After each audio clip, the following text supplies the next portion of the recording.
Welcome to the Bravo Papers, a safe space for all us Bravo fans who love to analyze, deconstruct, and talk about our favorite Bravo shows ad nauseum. There's no such thing as overanalyzing or reading too much into your favorite Bravo shows and Bravo celebrities here. So join me, Bravo and Botox, as I find the depth amongst the shallow.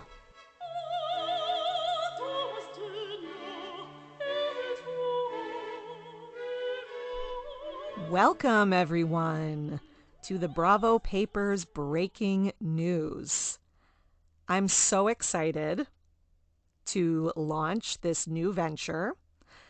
As you know, the Bravo Papers podcast is a podcast I release twice a month. As you probably know, if you don't, I'm here to tell you. I release a Bravo paper twice a month where I do an in-depth deep dive analysis into one Bravo topic. But I've decided that I also want to do the Bravo Papers breaking news every week.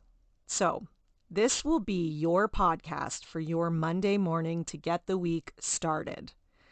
The breaking news podcast will be me going over all the biggest, most worthwhile Bravo stories that you need to know about from the week before. So what I'll do is in these episodes, and these will be shorter episodes. So my Bravo papers are longer episodes. They're like 2 hours, 3 hours, because they are like a thesis paper where we got to go through all the evidence and deconstruct. But these episodes are going to be a shorter, sort of bite-sized episode in about, 30 minutes to an hour at the absolute max. I will review all the breaking Bravo news from the last week, so that you are up to date and you know everything worth knowing from the Bravo world. Let's be honest, I watch all the shows. So I will update you on what I think is the news that's worth knowing. And that will include blinds, rumors, things that people are talking about online, things that Bravo celebrities say in their stories, things they post on Twitter, and of course the confirmed news most importantly. I will give my opinion here and there, especially when it comes to unconfirmed news, to just kind of let you know what makes the most sense, what I think doesn't make sense, and you can kind of form your own opinion from there. So these are going to be great episodes for you to share. I know it can be hard to share this podcast with others because when people see the length of the episodes, they're like, oh my God, it's so long. But these are going to be, like I said, the shorter episodes. So these episodes are great kind of mini episodes, quote unquote mini episodes that you can really share with people. They can listen, see if they like what I do, see if they're into my type of analysis and all that kind of stuff. And then if they do, hopefully they'll check out the longer episodes too. I'm really trying to grow the podcast, and I think this will be kind of a fun, more relaxing thing to do every week because the deep dives are a lot of work and a lot of background. And these, I follow Bravo news every week and I kind of know everything going on, so might as well just share it with you, and it's fun. You will know it all. There will be no one talking about Bravo news and gossip that you don't know about. You will be fully informed. And it's a great way to start your Monday, right? Get your mind off all the stressful things that you have coming in the week and think about other people's problems. That's what I do. All right. So hopefully you have your coffee or tea, whether you're on your way to work and you're commuting or you're working from home or dealing with the kids or whatever you're doing. I hope that I can distract you from that for a little bit and kind of help you sink into the Bravo world. So let me give you a little overview of what I'll be covering in today's episode. I'm going to be talking about Kim Zolciak's divorce, Vanderpump Rules, rumors and updates, Real Housewives of Beverly Hills, wrapping up filming, Lisa Rinna, she's always got something to say, Erika Jayne and her Vegas residency, and then last, Real Housewives of New Jersey, some updates on the Melissa and Teresa ongoing battle, and what is going on with next season, who's fired, who's hired on New Jersey, and some updates on who called the feds on Teresa and Joe. Okay, so let's get into it. We're going to start with Kim Zolciak. So obviously her and Kroy have gotten a divorce. Most people have heard about that at this point. But in a twist this week, not that shocking of a twist, Kim Zolciak posted her Instagram story. And she said, I'm going to read it. This is what she posted. Manipulation is when they blame you for your reaction to their toxic behavior, but never discussed their disrespect that triggered you.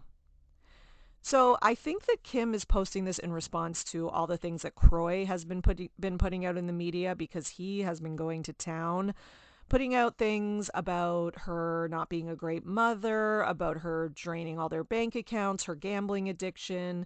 So, this is her way of kind of clapping back at him. Now, there's also been news that she is, quote unquote, begging Bravo for her job back. So we're getting kind of these news stories about her financial situation. One is that. And I mean, I don't think that story is confirmed. However, I believe it because she is desperate for money at this point, right? The writing's on the wall. The house was in foreclosure. She's divorced, so she doesn't have Kroy's money. And I think she spent it all, to be honest. It's clear that she has an issue with this. And so Kroy responded to this too, this news story. And he posted on his story, it's I don't know how to describe it, but it's kind of like a cartoon camera that they would use for filming Bravo shows with a sort of spotlight. And then it's got this cartoon blonde girl like standing in the spotlight. And he wrote on it, "Don't be so obvious," with a crying, laughing face emoji. Okay, so he's got a lot to say, right? And by the way, any pictures, Instagram posts, etc. that I make reference to on these episodes, I will post onto Instagram. I'm probably going to make an Instagram just for my podcast where I have all this information. More on that later because I haven't made it yet and I don't want to say the handle and stuff until I'm sure it's available.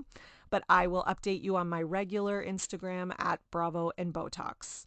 Okay, so we've got Kroy kind of clapping back, the two of them going back and forth. And we also have news about Kim selling her wigs. So besides begging Bravo for her job back, we are hearing that she is selling her wigs. Some of them, are worth thousands of dollars. The collection, being appraised at possibly millions. And it kind of seems like, again, a desperate move from Kim. Kroy is also requesting a psych evaluation for Kim, saying that she has psychological problems. I mean, I could have told you that 10 years ago, but anyways. And Kim, though, has also accused Kroy of using drugs. So she says that he smoked weed. I'm not sure if she said it was around the kids, but she made a reference to it being bad for the kids. A lot of people are like, about that one, because a lot of people don't think that weed is a big deal. And, it depends on the context and all that. But it is illegal in Atlanta.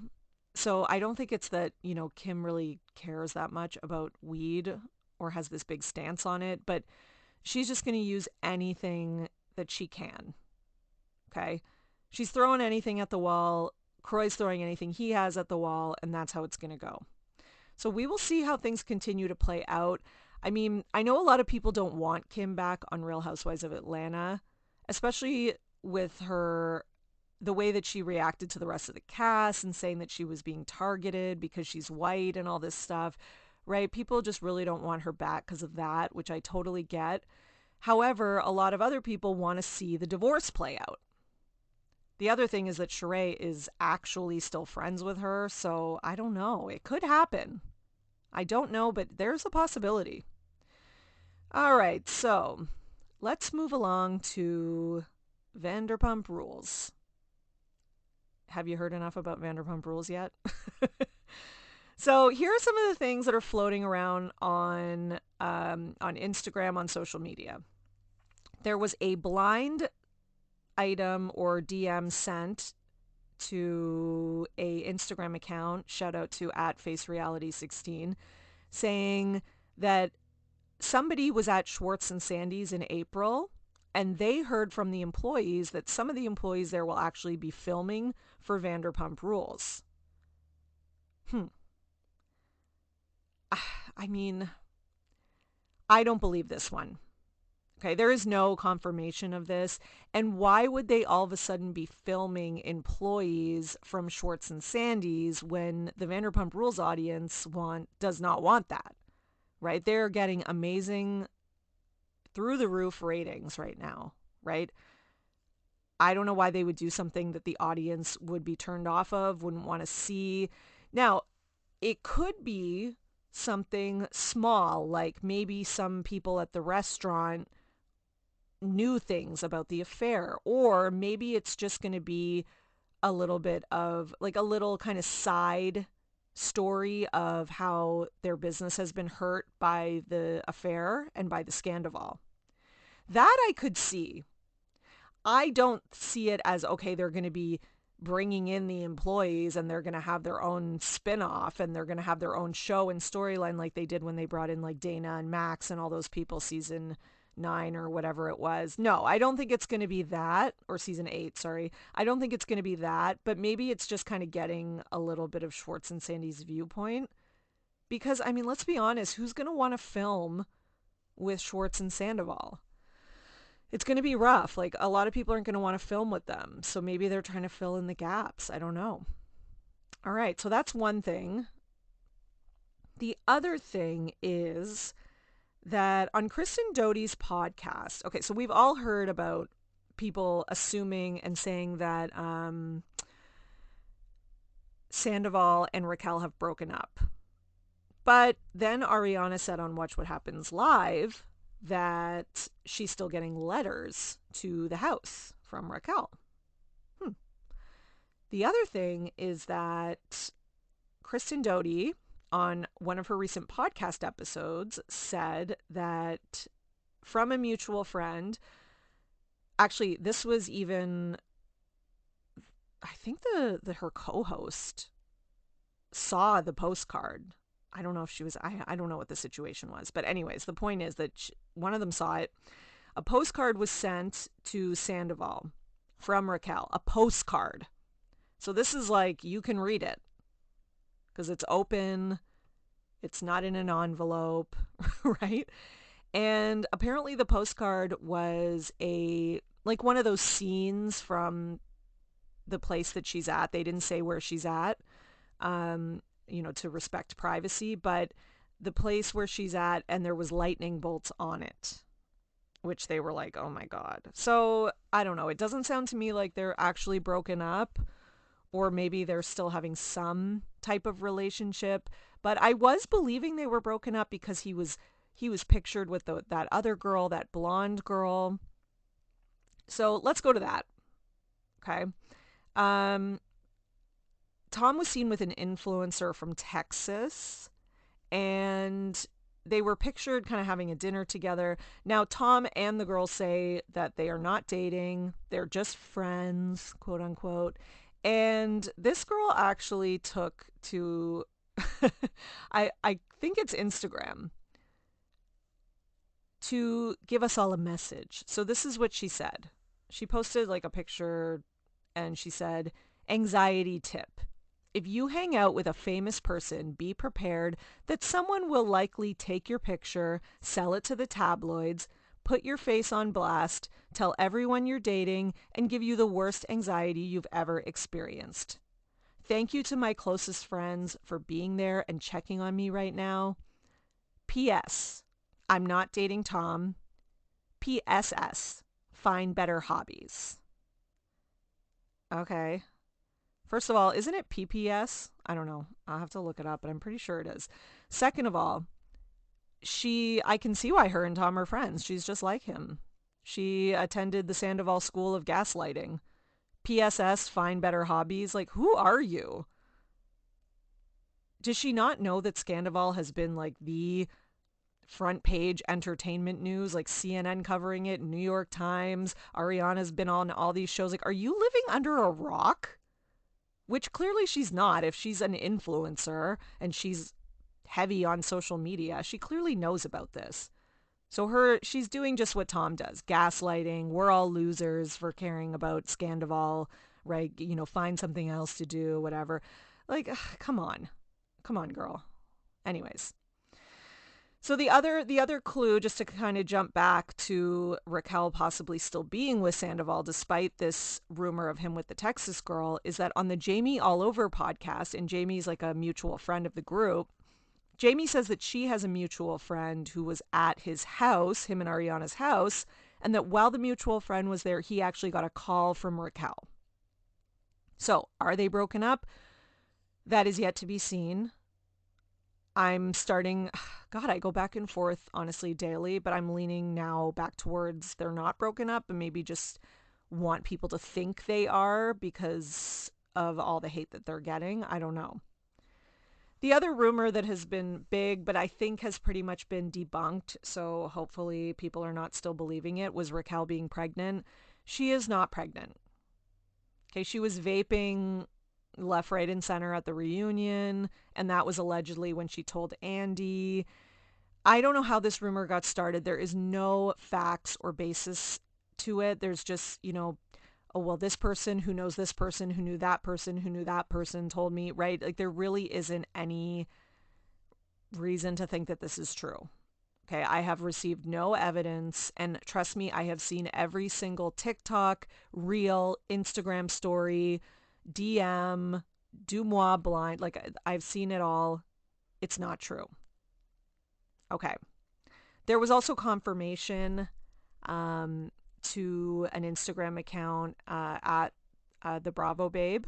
And I believe that she got confirmation from someone in Raquel's family that no, she's not pregnant. So there you go. Okay, the other thing that has been talked about is the other people that Tom has slept with or cheated on Ariana with. So we've all heard about Billie Lee, which Sheena's latest podcast, or maybe not the latest one, but the second latest one, if that makes sense, she confirms that she believes he slept with Billie Lee, and she also believes that another girl who he had an affair with is the former lead singer in his band, who was in the band and then suddenly wasn't. So that's another one. And Sheena seems pretty confident about this, that he hooked up with her. And I don't know if that's why she's no longer in the band. I have no idea. But yeah, that's Sheena confirms. Okay. All right, what else do we have with Vanderpump Rules? Okay, so what is the big secret? What is the big reveal at the end of the reunion part 3? I don't know. No one knows except the producers, Andy, the people directly involved in the show maybe. But everyone just loves to guess and speculate. So I'll tell you what I think, just because people seem to enjoy the guessing game. I think people just have fun with it. I know like other people are getting annoyed, like, why do we have to guess? Let's just wait. But people are just so into this story. There's not enough content out there to feed people's hunger for Sandoval. And I think that's why people like to guess. Is it hurting anyone to guess? I don't really think so. Maybe it's hurting Lisa Vanderpump, which we'll talk about. But a lot of people are guessing, some people still think it's the pregnancy. Others think that it's that production knew and didn't tell Ariana, which I do not think that that's it. Because I think production, like everyone else, had strong suspicions, but they didn't have any proof, right? So that's why they wrapped up filming, which is not an easy thing for them to pick filming back up. In fact, Ariana said on the Call Her Daddy podcast that they had to use Real Housewives of Beverly Hills filming crew. Because once it's wrapped, they're wrapped, right? So that's another one that people are guessing. The other one that people are guessing is that Lisa Vanderpump knew the whole time. And, people are thinking that Ariana and others aren't going to want to associate with her if she knew about it and didn't tell Ariana or anyone. Lisa has gone to Twitter to respond to this. She's also kind of responding to some of the hate that she's gotten since part one of the reunion, because if you didn't know, or you didn't watch part one of the reunion, which I'm sure you did, she was pretty defensive of Sandoval, and people didn't like it, right? So first, I'll read you what Lisa Vanderpump said on Twitter. All right, let me just find the first tweet so I can go in order, but it's a little messed up. So first of all, Lisa Vanderpump posted, okay, no, I didn't know until a minute before you all did. I wish I would have, though. Somebody responded, they quote tweeted her, and they said, sorry, I don't believe this for 1 second. It's so clear she's on Team Sandoval because she has investments in him. She knew. Lisa responds and says, excuse me? Don't you call me a liar. I am as upset as everyone else. And then somebody said, well, you did defend him a lot during the reunion. Can I ask why? Lisa says, no, I didn't defend him. How could I? I just didn't want to pile on. It scares me when everyone is against one. But yes, I was very disappointed. I found out last. Okay, so I mean, Lisa to me is doing a little bit of gaslighting here, like trying to tell us that she didn't defend him, but she did. So I don't know why she's saying she didn't. We watched it. We watched the uncut version too, Lisa, like you did. Sorry. And I'm sorry, but she deserves a lot of the hate that she's getting right now because she played this so terribly wrong. And this is such an easy one to play. Just let Ariana, Lala, Jayne, just let them go in on him and let him get what he has coming to him.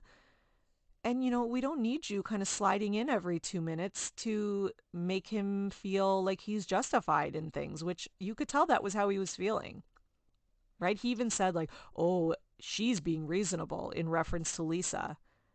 So now you're letting him say that Ariana and others are not reasonable. So she's giving him some power. Lisa also tweeted, I know the revelation, as in the revelation from the third part of the reunion. And she says, but it ain't that. Okay. So Lisa basically confirms that the revelation is not that she knew. So we can kind of check that off the list too. This is what I kind of hope the revelation is. And I have no evidence, by the way. This is just me guessing. If you listen to my first podcast episode 1, Who is Raquel Leviss, I said in it that I really think the affair started season 9. Now, I don't know if this is the revelation that comes out, but it could be. My guess is that maybe it started in season 9, and she was supposed to break up with James, and Tom was supposed to break up with Ariana, but he chickened out and kept putting it off. That is one thing. The reason I think that is because there are so many clues in season 9. If you want to know what they all are, listen to episode 1 of my podcast.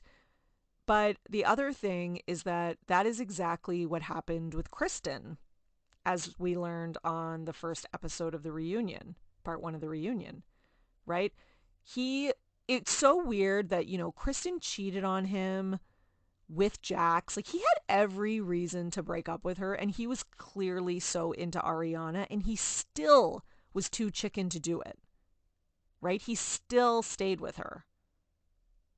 And now we learn from Ariana that he had all these excuses like, oh, her grandfather died.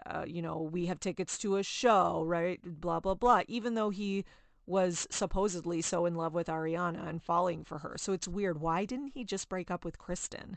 This man clearly has a fear of breaking up with women. Like, he's too much of a wuss to do it. Right? It's almost like he wants to just push them away, like just treat them poorly until they break up with him, which we know a lot of guys do that until they break up with him. Sorry. So yeah, that's a possibility.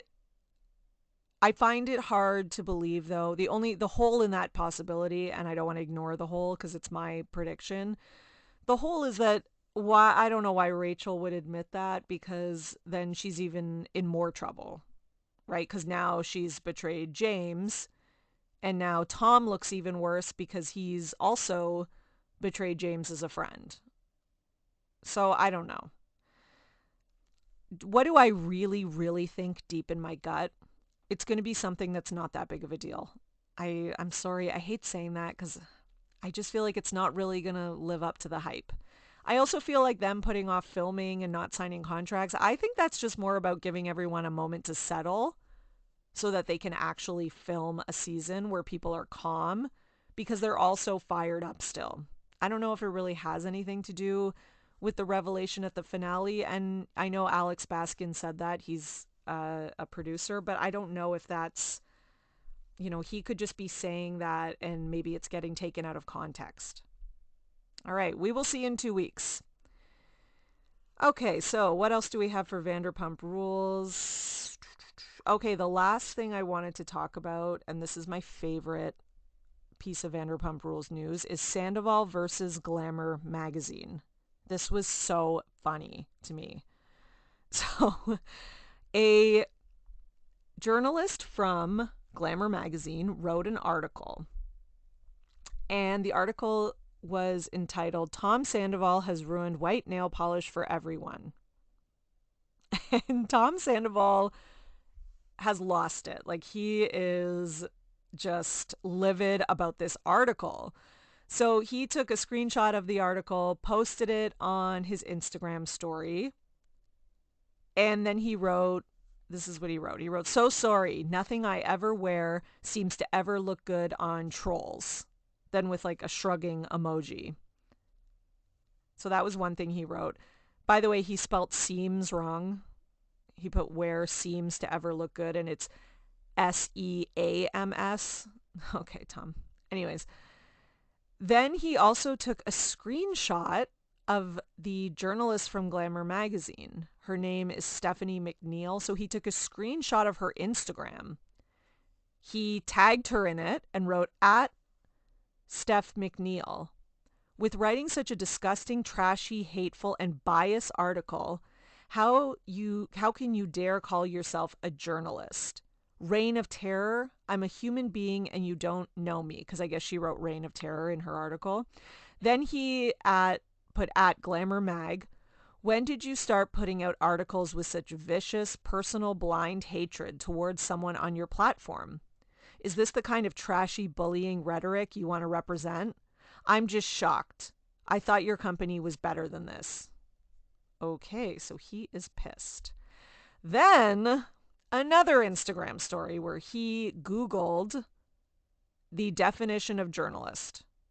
He highlighted a part of it, and then again, at Steph McNeil, so that's the journalist who wrote the article, "You should print this out, maybe carry it in your wallet," and then he tagged Glamour Mag as well.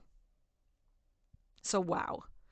He is having a full-on hissy fit, like toddler temper tantrum to the fifth degree here.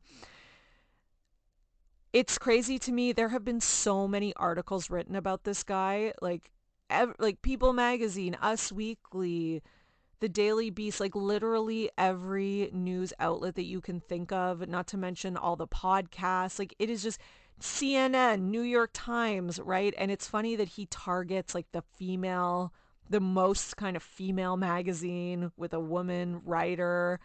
Like, give me a break.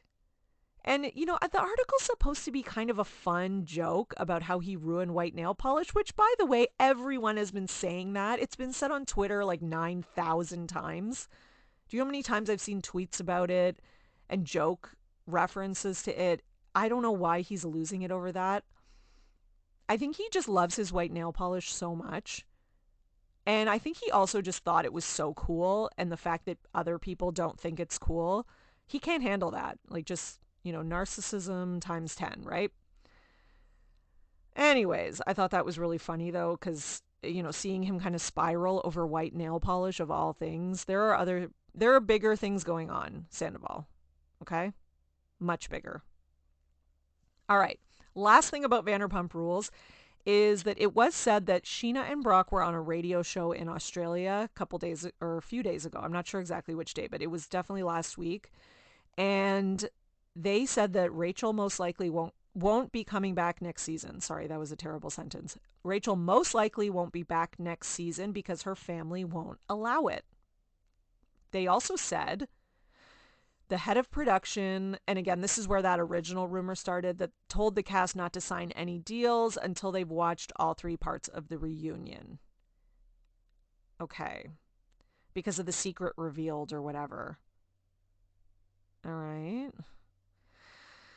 I don't know. It's crazy. I don't know why the head of production would do that though. Like why would they tell their own cast who they want to sign deals? Why would they tell them to wait? It's very confusing. I'm hoping that once we know, it'll all make sense, but as of now, it's very confusing. Oh yeah, the only other thing I could think of was maybe it comes out that Brock slept with Rachel. I don't know. I mean, my God, I really hope not. Like, that would be terrible. Oh, God, that would be so terrible. Anyways. But I guess, I mean, after Scandoval, it's like nothing can shock me with these people, really. But that would shock me, so I shouldn't say that. Okay, let's move along here.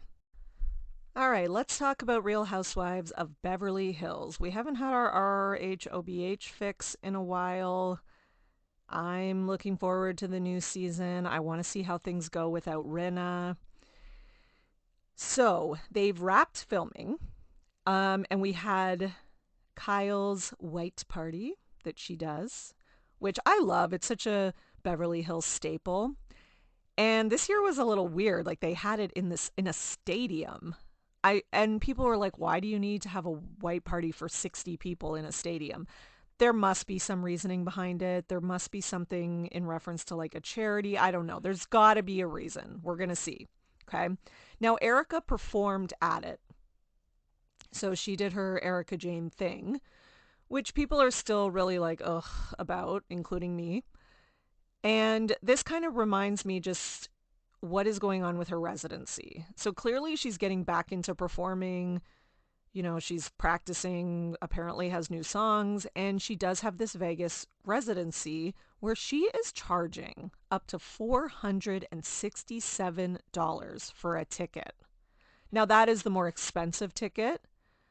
There are cheaper, but the whole residency is really suspect because it's hard to believe that she still has a big enough fan base to maintain a Vegas residency. So here's the tea. Apparently she was with some guy, some new kind of quote unquote sugar daddy, and this is all allegedly. And this guy is some part owner in the casino, and that this guy also funded this or kind of set this up for Erika Jayne. And that's why she got the residency. Again, this is just word on the street. It's not like a confirmed fact. But, I mean, it makes more sense than her just getting it on her own. Like, it's not like she's had her fall from grace and then built herself back up and has had a natural comeback like celebrities do sometimes. She's had her fall from grace and that's it, and then fell lower and lower and lower. We haven't actually seen the rise up, but it's almost like she's trying to play the part as though she's had this comeback. But there hasn't actually been like a cultural or audience acceptance of her. People are still feel basically the same about her as they always did. And the people who are supportive of her are the same people who've been supportive of her the whole time. Like, yes, her story is not like the biggest one anymore, right? It's not the biggest scandal anymore. It's, everything cools down eventually. But still, I mean, enough for her to get a Vegas residency? That's tough for me to believe. But we'll see. Maybe she'll give us more information, although it's hard to believe anything she says. So the other story that come out is that about Beverly Hills is that Andy released his book. And I believe it was in the book, or maybe it was an interview, but either way, Andy basically says, Rinna did quit in like a moment of like huffing and puffing, she quit the show after the reunion and then begged to come back. But they were like, nope, too late. So that was the story. Now, Rinna says that that's a lie and that she quit because the show was toxic and they're getting too many death threats and it wasn't what it used to be and fans got too extra, right? And she says, she just couldn't believe she was getting these death threats over a quote unquote stupid little show, right? So she's got a completely different story than him. I'm leaning towards believing Andy because Rinna has a history of lying. Like, she has lied so many times, confirmed times. Like, we know she has lied. So it just makes sense to me. And I mean, here's the thing. When she was on the show, she was, I'm the best. Our show is the number one. If you don't like it, go watch Real Housewives of Dubai. Like, she made those comments. And now that she's off it, it's little temper tantrum. The fans are too crazy, right? It's everyone else's fault but hers, basically. And if you don't know, obviously nobody should send death threats over any of these shows to anyone. Obviously. Okay? I mean, that should go without saying. But unfortunately, it doesn't in a lot of cases. Either way, do I believe that that's why Rinna quit the show? I don't. I think she quit in a moment of anger or frustration at being the villain. And I think that she, the Andy and other Bravo producers have as much ego maybe as she does. And they were like, fine, you don't want to be on the show, leave. All right, let's talk about New Jersey. So our last breaking news, Bravo news item, I should say, of the day, we found out a few things. So we've got some previews for the reunion. We had the Teresa Gets Married special, all that kind of stuff, and more stuff has come out. So first we found out Melissa has blocked Gia and Melania on Instagram. This was told to us by Gia and Melania. so I guess she is that aunt. Anyways, there's also been a lot of, so that's just a little side note. It's very strange to me that she would have blocked them. I don't know why she would do that. It just doesn't, just as a PR play, like, even if you wanted to block them because you were mad at them or whatever, I still, if I was her in her position, I still wouldn't, just because it looks so bad from a PR standpoint. It really looks bad, really bad. So I don't know why she would make that decision, especially for Melissa, who thinks a lot about how she comes off to the public, right? That's her main thing. That's all she thinks about. So it's weird to me that she did that, but she did.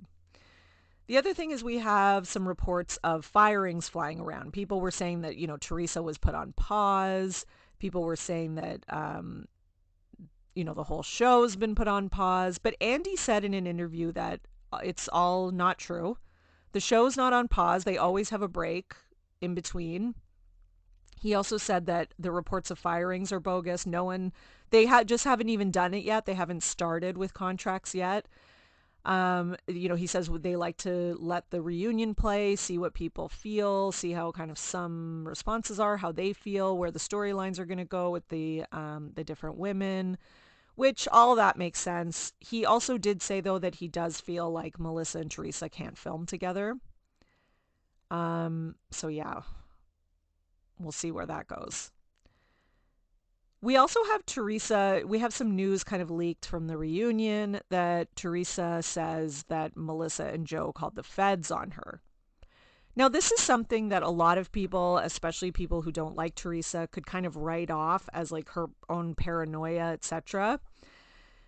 But, however, now we have Caroline Manzo in some ways co-signing it. So Caroline Manzo was doing an interview, like some sort of panel, and she actually makes reference to this and says that she knows who called the feds on Teresa, which is pretty shocking. And she says that I even think she said, I have to go back and double check, but I'm pretty sure she even said that, she was there when they called or something like that. So Yeah, which is pretty wild. And if Caroline knows who it was, then it's not outside of the realm of possibility to think that it is someone in their group and someone that they all know. So that could be something like, if Teresa had brought that up and that clip of Caroline hadn't come out, I think a lot of people would just be like, wow, she's crazy, she's paranoid. But there actually seems to be truth to this. Again, we don't know if it was Melissa and Joe. This is all alleged. This is just, Teresa's saying that she's heard this from people. And the thing that, now Caroline didn't say it was Melissa. However, her daughter makes a comment, Caroline's daughter, and says, yeah, it comes, but that'll come up at the reunion. Okay, so we know that what comes up at the reunion is Melissa saying it was Joe. Is Teresa saying it was Joe and Melissa. So is Caroline's daughter confirming that it was Joe and Melissa? Because that's what it sounds like to me, which is pretty wild. I mean, wow, that is crazy. So we will see how that plays out.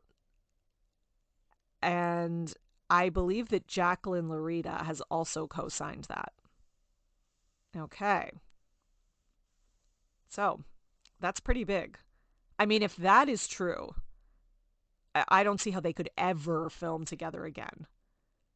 And by the way, whether she did the crime or not, or knew about it or whatever it was, it doesn't matter. Okay? I mean, I get it. If your brother or sister's a serial killer, yeah, call the police. If they are violently harming people, yeah. But if it's like a tax fraud thing, you are actually going to call the feds on your own sibling. I'm sorry. I don't care how much you hate Teresa. People who hate her, if they try to say that they would call on their sibling, they're lying. They're just lying because they don't like Teresa. Anyways. So that is pretty wild. The other thing is that Jen Fessler, so we have the Teresa Gets Married special, and we see in it Margaret leaving early, which a lot of people had an issue with because they're like, why would you even go in the first place? Like, if you want to take a stand, just don't go if you're on Melissa's side, etc. But going and then taking off, it just seems kind of tacky. And on top of that, she left, and then Jen Fessler had to go with her because that was her ride. I actually felt for Jen Fessler in that sense because, like, I wouldn't want to leave a wedding early if I was invited and it's being filmed, so everyone's going to see me leave early. It's not like she snuck out the back, right? So Jen Fessler says in a press statement, she says that she regrets leaving early, and Jackie says that she is glad she stayed. So that was interesting too, that the two of them said that.